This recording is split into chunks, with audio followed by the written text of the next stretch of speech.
Assalamualaikum warahmatullahi wabarakatuh. Shalom, Om Swastiastu, Namo Buddhaya, salam kebajikan. Yang terhormat kepada Bapak Yopi Yun Hasnawa, SST MSc, selaku dosen pengampu mata kuliah Critical Thinking and Problem Solving. Sebelumnya, izinkan kami untuk memperkenalkan diri.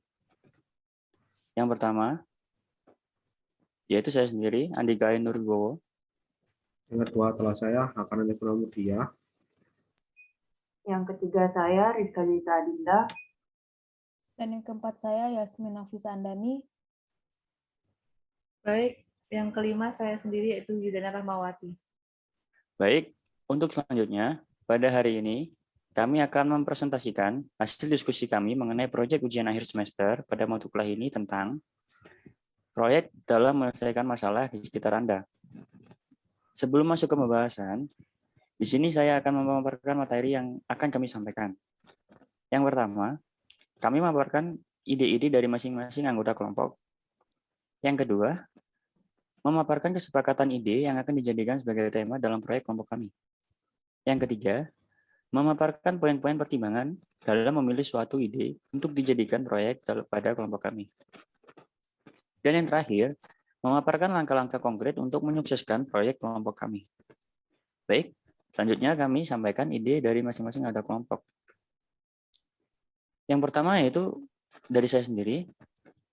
Saya mengajukan ide mengurangi tingkat pengangguran di Indonesia dengan aplikasi Pasti Kerja. Dengan aplikasi yang bernama Pasti Kerja, nantinya di dalam aplikasi tersebut akan ada bermacam-macam lowongan pekerjaan di seluruh kota-kota besar yang ada di Indonesia. Dan tidak hanya itu saja, dalam aplikasi tersebut, itu nantinya juga dapat banyak informasi untuk mengikuti kegiatan sertifikasi skill kompetensi yang dimiliki oleh sumber daya manusia yang ada.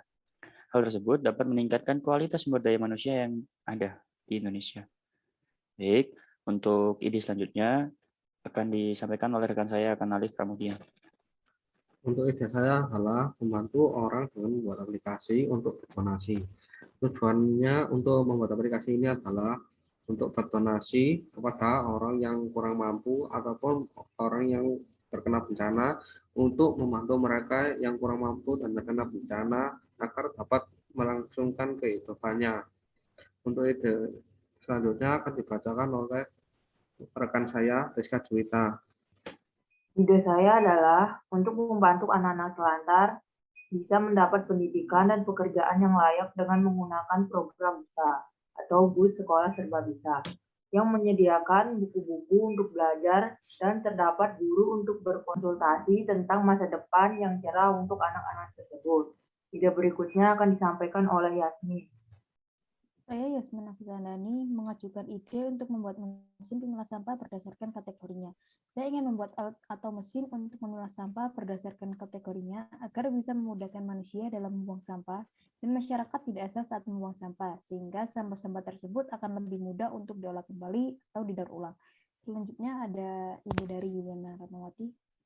Baik, untuk saya selanjutnya itu saya sendiri Yudhana Rahmawati. Di sini saya mengajukan ide yaitu membantu korban bullying dengan bantuan aplikasi maupun web. Jadi dalam aplikasi maupun web itu sendiri nanti terdapat sebuah fitur di mana korban maupun penasihat bisa saling bertukar pikiran. Tujuannya yaitu untuk mengembalikan atau meningkatkan rasa percaya diri pada korban sehingga korban bisa merasa dihargai dalam lingkungannya. Baik, untuk selanjutnya yaitu pemaparan mengenai kesepakatan ide untuk dijadikan proyek dalam kelompok kami. Jadi semua ide yang telah kami demokan sebelumnya, kami melakukan diskusi untuk memilih satu ide sebagai proyek yang akan kita kembangkan. Dalam diskusi tersebut, kami memutuskan yaitu untuk memilih ide program BUSA untuk anak terlantar. Dalam ide tersebut, kita ambil dari saudara Rizka Juwita.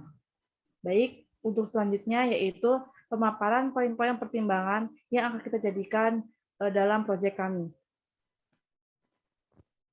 Dapat dilihat pada grafik ini, data menunjukkan jumlah anak terlantar pada kota Yogyakarta dari tahun 2017 sampai tahun 2021. Data ini bersumber dari Dinas Sosial Daerah Istimewa Yogyakarta. Berdasarkan data grafik sebelumnya, masih banyak anak-anak yang putus sekolah karena berbagai macam hal, sehingga memaksa mereka untuk putus sekolah sejak usia dini. Bagi kami, kegiatan BUSA merupakan kegiatan mulia yang membantu anak-anak kurang mampu untuk bisa ikut belajar juga tanpa harus pergi ke sekolah karena terkendala dengan biaya. Melalui program tersebut bisa menjadikan mereka lebih termotivasi untuk menggapai cita-cita mereka walaupun dengan keadaan yang ada. Keadaan tersebut tidak menjadikan mereka gagal dalam hidup, asalkan mereka memiliki semangat dalam belajar dan mau dibantu dengan kegiatan atau dengan usaha seseorang dalam membantu mereka saat belajar. Dan kami yakin dengan ide tersebut dapat memberikan sebuah efek positif bagi anak-anak terlantar. Harapannya yaitu anak-anak tersebut bisa mendapatkan banyak pengetahuan dan juga skill keahlian untuk masa yang mendatang. Pada slide selanjutnya, rekan saya akan memaparkan langkah-langkah yang telah disepakati untuk menyukseskan proyek kami. Baik, untuk selanjutnya yaitu saya akan menjelaskan mengenai langkah-langkah apa saja untuk dijadikan ide dalam program kami, yaitu program BUSA untuk anak terlantar. Untuk langkah yang pertama itu sendiri yaitu membuat media sosial seperti Instagram, website sebagai sarana atau wadah untuk mempermudah bagi para donatur dalam menyalurkan bantuan serta menyebarkan informasi mengenai program yang akan kita lakukan. Untuk langkah kedua sendiri yaitu membuat aplikasi untuk media pembelajaran. Aplikasi ini memiliki fitur sebagai berikut.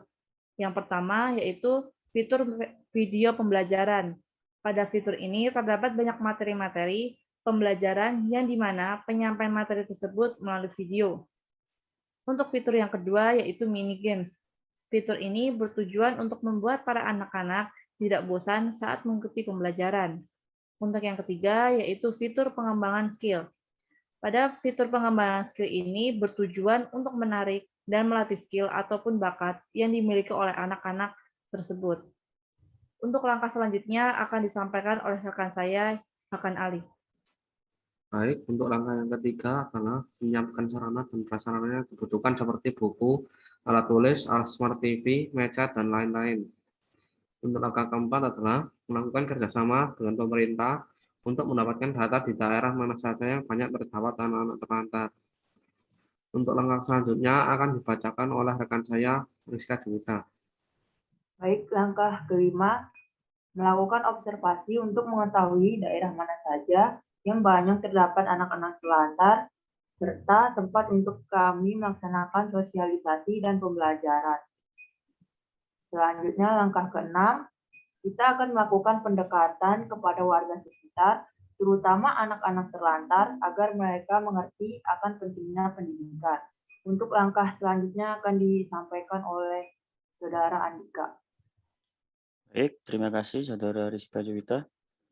Langkah ketujuh yaitu setelah melakukan pengumpulan data dan observasi tempat, selanjutnya kami akan melakukan sosialisasi dengan menjelaskan tentang kegiatan yang akan kita lakukan. Langkah ke-8, pada step terakhir, kami akan memulai proyek kami dengan melakukan pembelajaran melalui media yang sudah kami siapkan, yaitu buku, video pembelajaran, dan lainnya. Baik, cukup sekian presentasi dari kelompok kami pada hari ini. Apabila ada salah kata maupun sikap yang tidak berkenan, kami mohon maaf. Wassalamualaikum warahmatullahi wabarakatuh.